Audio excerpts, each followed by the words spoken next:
Hello everyone, and what's going on? I can't get my lighting in my office to work.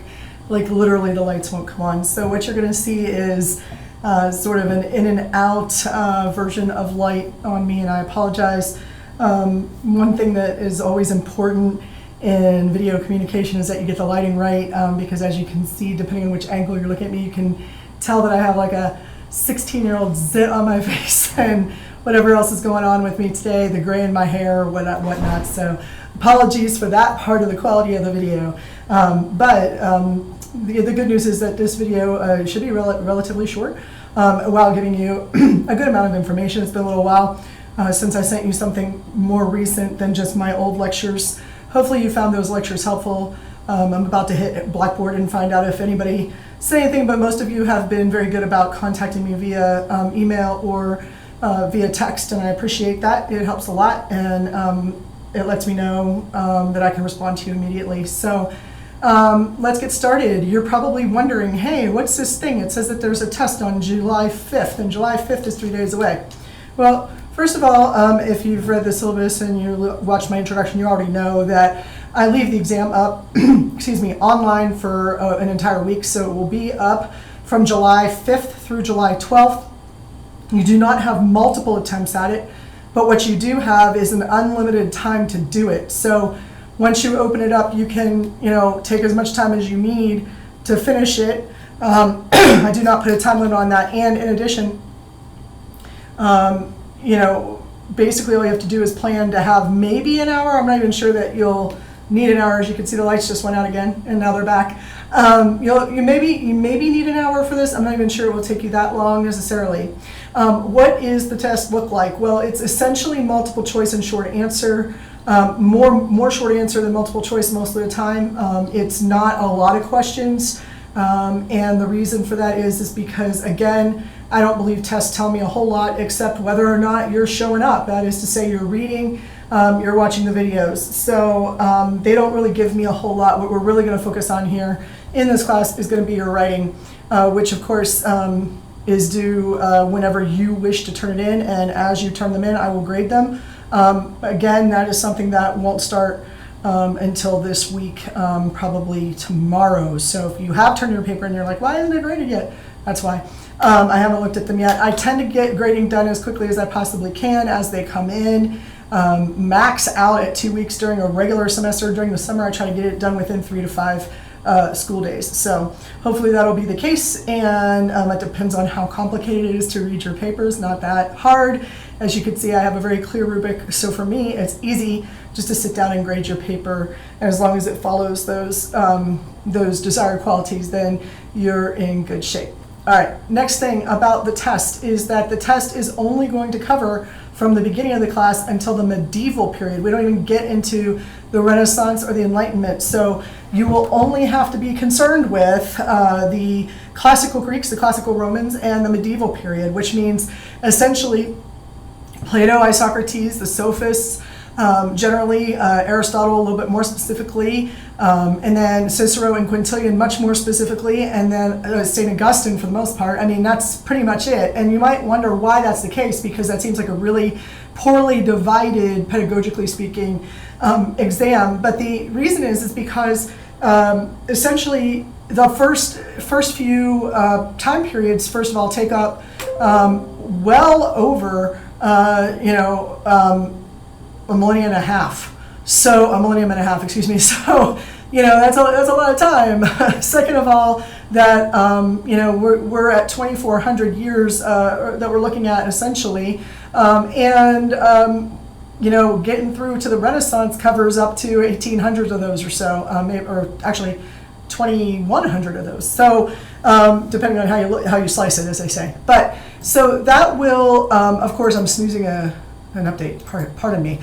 So of course it will only cover those 1,500 years. I say only, it's a lot of stuff to dig through. It's very dense, as you all know, and we both know, and it's also incredibly important that you get those foundations down before we try to go into doing a rhetorical criticism, which is the second paper, and I'll be talking about that during the week in which you're doing the exam. So I just don't want you to get too overwhelmed. I don't want you to get too freaked out. The exam is open book, open note, and you have as long as you need.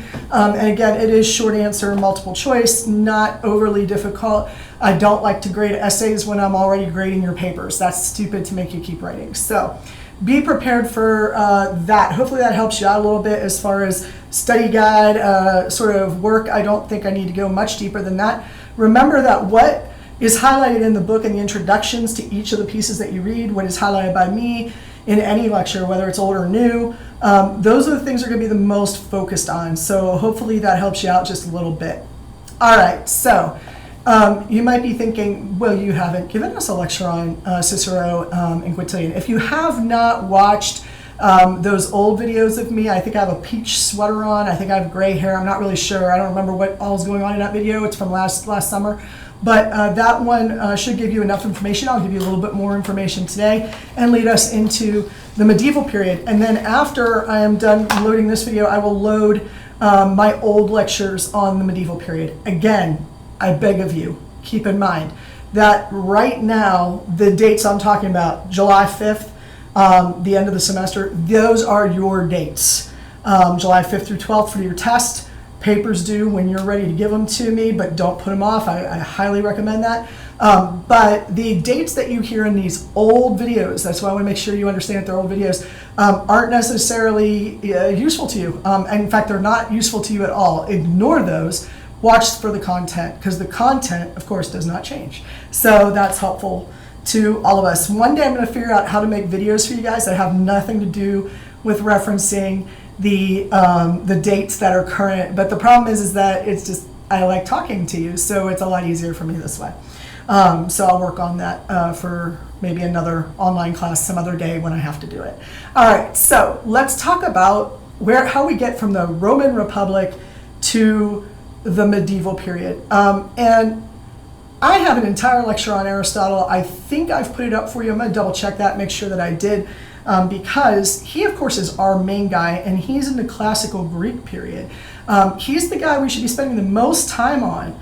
And when you read his work, Ars Rhetoricae, on rhetoric, which hopefully you have by now, you notice the very important parts of that. And I think I told you in the last video what those important parts were before you read it.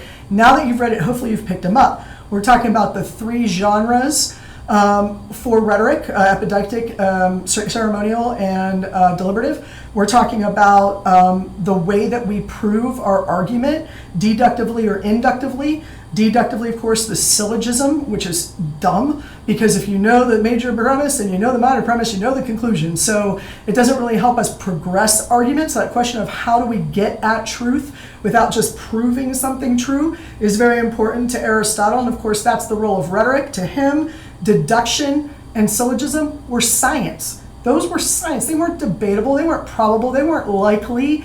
They were not for the realm of rhetoric. They were for the realm of science. So what was he questioning then? Well, he was really questioning the reasoning that occurs between two things that are opposing or different from each other, that are equally important and equally likely to be true, and what the probability is of one being more true than the other. That's what the rhetorician does. So we know that those are the important things coming from Aristotle. In addition to that, then, we have to understand that the way that we prove an argument through those inartistic and artistic proofs, or the inartificial and artificial proofs. We talked about those last time as well. Hopefully you've picked that up in your reading.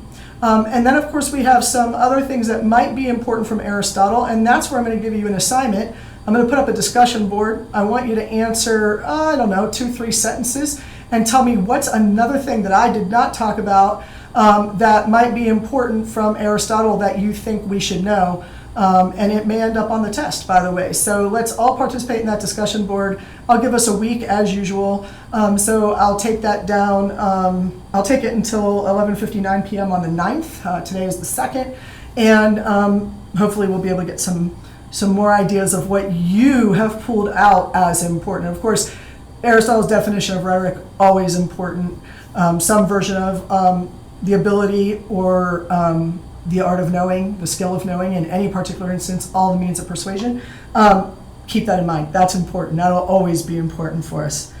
So now that Aristotle has set that up for us, there's like 200 years where literally we don't study anything. We don't hear anything. We don't talk about rhetoric. How is rhetoric maintained, and how does it move from Rome or from Greece to Rome, to what is essentially modern day Italy? The way that happens is you have traveling sophists. You have sophists who are taught how to either speak for you or teach you how to speak, who travel to different areas to earn more money. Because remember, they were all about the money. They were all about the Benjamins, as they say, right?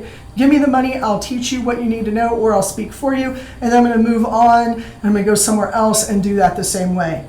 By the time we get to Rome and the establishment of the Roman Empire, and of course this is after Aristotle has been exiled. This is after Socrates is dead. It's after Isocrates has died. Alexander the Great has failed, and he succeeded very well, but then had to die eventually. Was overtaken.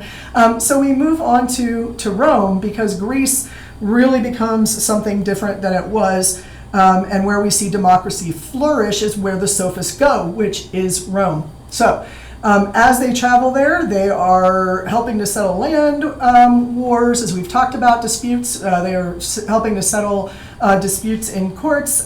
Crime of all kinds start to become popular. Orations are very popular. Ceremonial orations at funerals, ceremonial orations at special occasions, of course, and just obviously teachers who are speaking to their students pretty much out in the open. So these schools were not free, but they were pay as you go. Imagine if every single time that every day that you read my stuff, or you watched me, or you think I did a job, you paid me something for that via PayPal or something. That's the way they worked. They just handed money to the teacher as they left the room.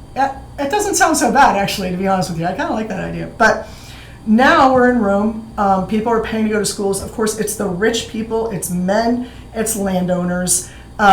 We all know this. And of course, in Rome, in Italy, some of the most progressive ideas in science and technology take place here. And that greatly impacts the government, because it greatly impacts the community, right? Aquifers, aqueducts, the idea of an irrigation system, the idea of a toilet system, all of these things greatly impact how the community works, which means that impacts the rhetoric of the time. So what do we end up having? Well, first of all, we end up having only two main theorists talked about during that Roman time period, of course, and that's Cicero and that's Quintilian. And of course, you heard about those two, and you also heard that we start off in Rome about 100 BCE and end in Rome about 100 CE or AD for those of you who are still following that along. So what happened? Well, the Roman Republic, a very decentralized government, required a lot of rhetoric. Cicero was considered, and is still considered, one of the greatest, if not the greatest, orators of all time, right? And how do we know that? Well, we know that from Quintilian. Now, Cicero is writing essentially the student handbook. Here's how you give a public speech. Here's how you do it. Here's exactly the ways that you should go about doing it, following in the steps of Aristotle. The only difference is he organizes it for us into the 5 canons of invention, arrangement, style, memory, and delivery. And there's a very deliberate reason why he puts those in that order. And I think your book puts them in that order. If it flips anything, it probably flips style and memory, if it flips anything. But generally speaking, your style comes in 3 types: common, middle, and grand. And we learned that from Cicero. And we know that telling narratives is important, and he has like 3 different kinds of narrative, right? There's the historical, the realistic, and the humorous, I believe. It's something along those lines. Somebody should look at that. So in the reading, it defines all of these things that Cicero tells us. He even talks at one point, I don't think I put this in your readings for you, but at one point he talks about what kind of toga you should wear, and when you should strip. Hey, the guy, Romans, they're their own thing. That's all I have to say about that. I'm Irish Italian and Irish Italian and Honestly, I call myself Czechoslovakian because my great-grandfather, came over on the boat, and he listed his birthplace as the Hungarian Empire. And when it was listed his birthplace on his death certificate in Aliquippa, Pennsylvania, it actually says Czechoslovakia, which of course at the time was the case, and as you all know, that has changed very quickly. Just in my lifetime, it went from being Czechoslovakia to the Czech Republic and Slovakia. So depending on how you look at it, why do I tell you this? Well, I tell you this because the Romans had very loose morals, and they still kind of do. I mean, when we talk about nude beaches over in Italy and Spain and France, and they're not as prim and proper as the British and the Irish are, which I also have in my blood, but I was reading about some of my Czechoslovakian ancestors, and apparently they're just all about like be free and do what you want to do. There was a lot of really risque stuff going on. So in sort of the Middle European area, there was a lot of very I wouldn't say unethical, but a lot of loose morals going on, and that sets us up a lot for what happens next, which is that people started wanting to grab for power, and particularly those people include the triumvirate, which was Mark Antony and two others, Octavian, and I can't remember who the other one was. I'm not sure it's important for you to know either, but they got this triumvirate together, and there's this soap opera version that Cleopatra told Anthony, basically Mark Antony, told him that, did I say Mark Anthony? Isn't that a singer? Wow, I've lost it. Told Anthony that she wanted Cicero's head on a platter, and that therefore they made that happen. That's probably not true. Cleopatra was actually more known to be attached to to Caesar than she was to Anthony. So I don't think that's the case. What I do think is the case, and I think it's important for us to know and remember, is that at some point, somebody realized that Cicero's ability to speak was his power. And it was so powerful that they had to reel him in because they didn't want him to take over. They wanted to concentrate or centralize the rule of Rome. And so we can see what happens here. Cicero, one of the great rhetors of the time, one of the great orators, one of the great teachers of rhetoric, is being put into a position now where rhetoric is becoming less necessary. So now what do? Well, they do the obvious, which is to cut off his tongue, cut off his hands, which indicated his most powerful parts, and they cut off his head. And they put his head on a spike, and they put his tongue and his hands nailed, depending on who you talk to, or what historian you read, to the front entrance gate of Rome or the front entrance gate to the Senate. So depending on how you look at it, it was a violent and disturbing death for our dear Cicero, but that's how powerful they believed that his speech made him. So imagine what you could do with it, right? If you're a great speaker, you can have all this power, and if you don't see sort of the links between being a good speaker, or presentation, or giving a good presentation, and power, then yeah, you're gonna miss it all, because there's obviously this great link.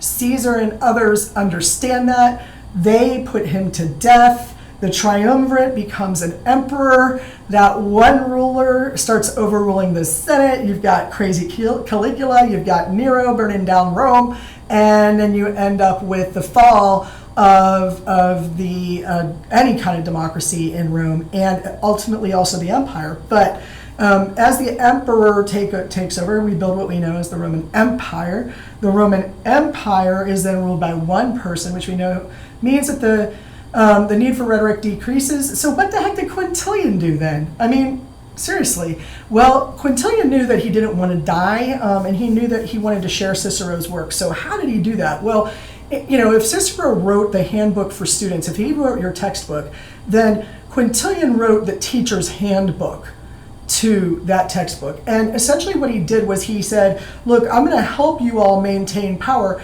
by teaching you and your children how to maintain that power through speaking.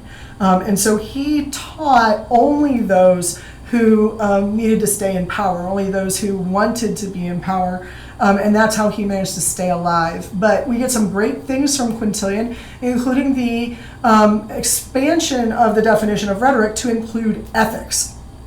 And now people say he expanded it, but the truth of the matter is that Aristotle said if you're not speaking truth, you're not speaking rhetoric, you're not practicing rhetoric. So I don't really know how new this is, but Quintilian said the perfect order is a good man speaking well, and pardon the man reference there, but of course this is old text, a good person who is speaking well. So he now adds in this ethical component saying that you can't just be a good speaker, you can't just say good things, but you have to be a good person when you do it. So that ethos, I don't really think gets added in so much as it gets emphasized again. But we're going to hear from Ramus later, who tells us that I am dead wrong.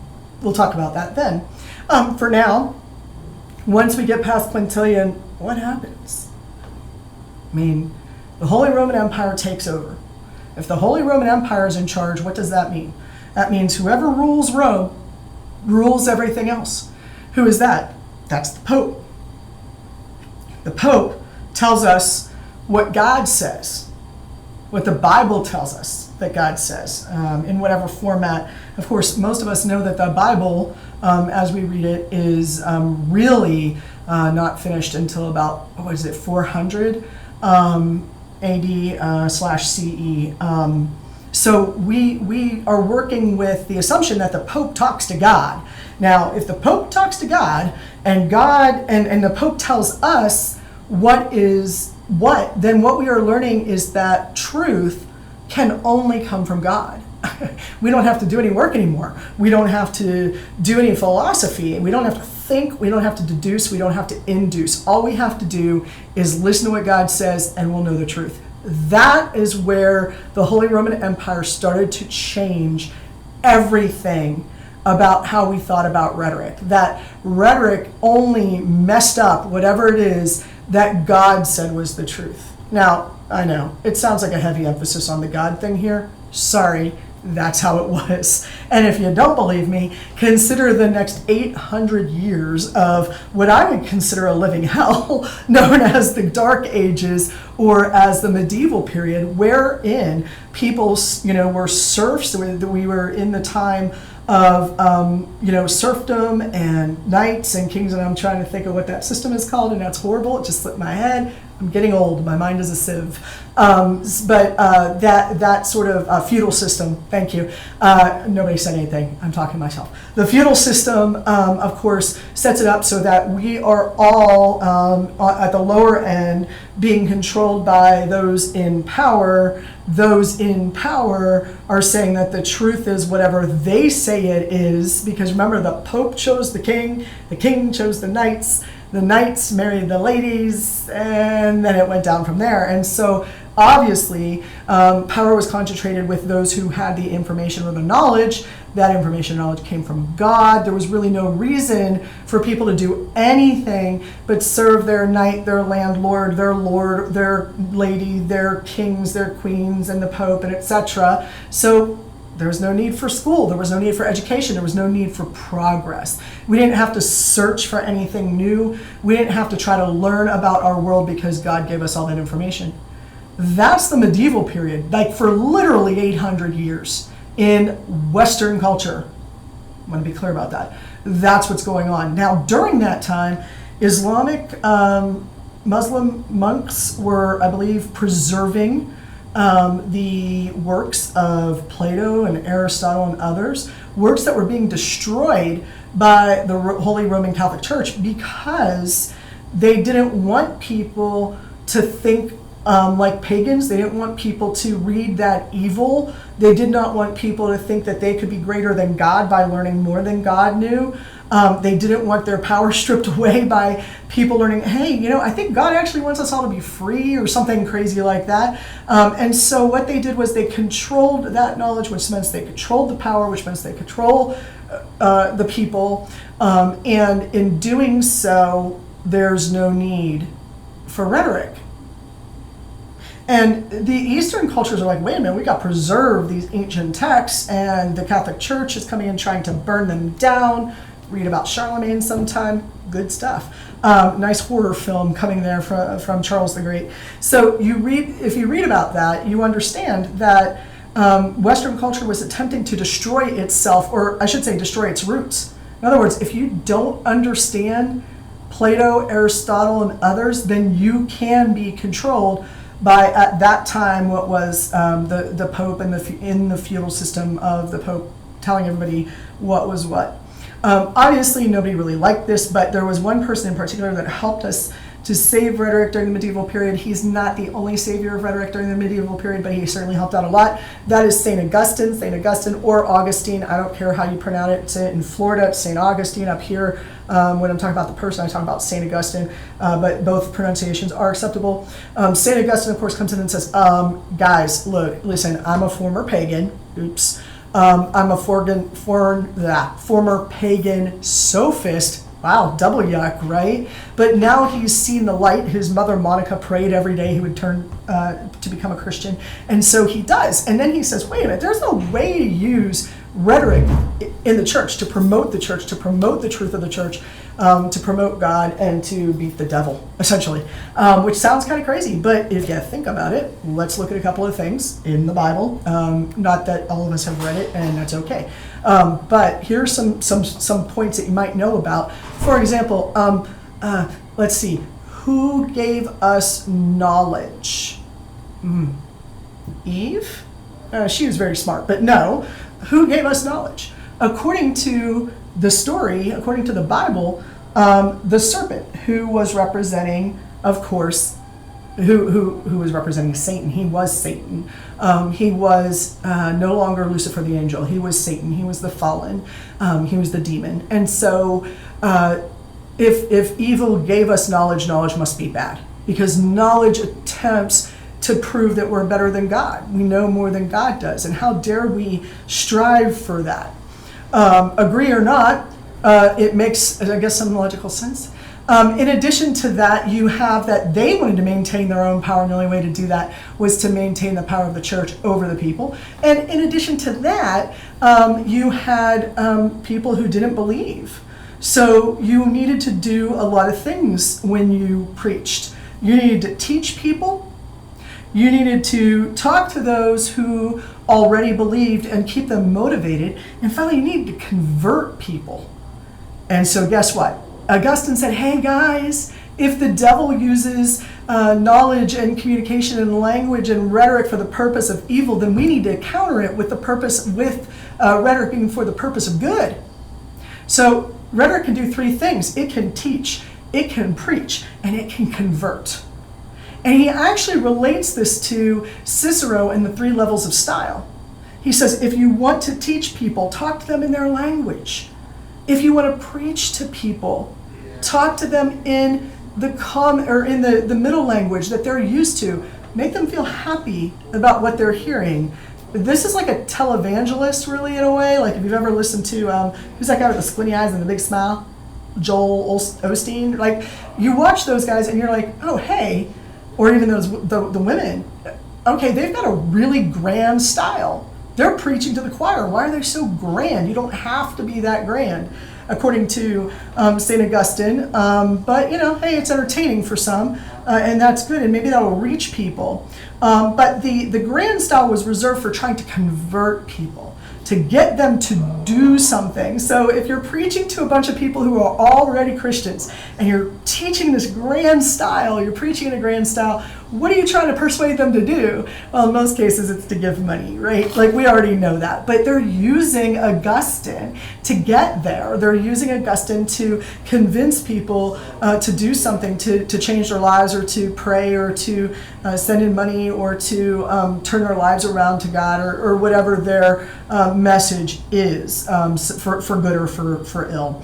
So we see this still existing in today. So we still see sophists, which Augustine was, and we still see this idea of preaching, teaching, and converting, which Augustine said was what rhetoric should really be used for. So this man lived a really fun life from what we can tell, right? Like, he was traveling around, he was making money, he was eating what he wanted, he slept with the women that he wanted, he was a pagan because his father was a pagan, he was having a good time. His mother Monica prayed every single day that he would become a Christian, and he's like, dude, I can't do that. I practice this practice this rhetoric thing, which is totally against the Catholic religion. It's pagan, it's evil, at one point, somebody argued that it stirred the passions, and so basically it was something that got people too excited, too excitable. So he was doing all of these things. So how could he possibly become a Christian? And then he found the answer. And when we read Confessions, we understand everything that he did that was wrong. And I don't have you reading Confessions, although it's entertaining. I do have you reading On Christian Doctrine, where he talks about how rhetoric can be used to practice their Christianity during the medieval period, which preserves rhetoric for the purpose of us using it later. Some other people mentionable in the medieval period is Christine de Pizan. Christine de Pizan was a French literaturist. She wrote some books called The City of Ladies and The Treasury of the City of Ladies, where she talks about how women can maneuver in the power structure to get what they want to get. Very interesting. I always taught this as like, oh, it's a woman who speaks, so therefore we include her. And one of my students several years ago said, Dr. Didash, did you ever think that maybe this is like one of the first organizational communication studies? I said, what are you talking about? She said, well, Christine de Pizan tells women how they can sort of advance themselves in the feudal system that they live in. And this made a lot of sense to me because Christine was raised by a father who worked for the king, and she was given the opportunity for education that other women weren't. And so she got to see how this all worked, and she had opportunities that other women didn't. Unfortunately, Christine's father, died when she was very young. She had to take care of her mother, her children, all by herself. She sold poems in order to do that. And then ultimately she wrote these books, and that's how she basically survived in the world. And so when you read, I don't know if I have you guys reading any of the Christine de Pizan stuff. I do not have my syllabus in front of me, but if you do, I believe I have you reading The Treasury of the City of Ladies, which starts out, my dear princesses, I believe is how it starts out, or it's addressing princesses. Why does she say princesses? Well, because she's not talking about the people working out in the fields. Not yet. We're not there yet at this point. She's talking to those who have the little bit of power that women at that time who were with princes and kings and knights and lords, that little bit of power, the courtiers, that little bit of power and how they could make changes. So that is the very brief surface of taking us from Aristotle all the way through until the medieval period. Now, what I want us to do is I want us to make sure that I put up that other video. That's on me. I'll put that up for you on the medieval period. The second thing is to make sure that you answer the question on the discussion board that I'm going to put up about one thing from Aristotle that I have not mentioned that you think is important. And then last but not least, your exam. I'm not really sure how you could study for it so much as just make sure that you've read up until this point. So, one of the things we say about PhDs is that we're fake doctors, fake doctors. Because we don't know a whole lot, we just know where to find it. And that's what I'm trying to teach you, where to find the information that you need, right? So that's what this test is really going to be about. Meanwhile, if you have any questions about your papers, the test, or anything else, my phone is always ready to go. I just bought a new backing. It's like got this like glitter thing on it, and the reason I bought it is because it cost $1.50, and literally that's why. So purple glitter notwithstanding, I do answer as soon as I get text, as long as you tell me again that you're talking that you are coming from the class, and I will make sure that I get back to you as soon as I possibly can. In the meantime, I'm meeting with some of you in the next day or so. I'm glad to. I'm excited. I met Hannah last week. I'm going to meet with a couple of you guys tomorrow. Enjoy your 4th of July. Do take some time to enjoy it. That's why I'm not putting up the test until the 5th and then giving you a whole week to do it. So please, by all means, let me know if you need anything, and I will catch up with you later. If you have any problems accessing anything, please let me know.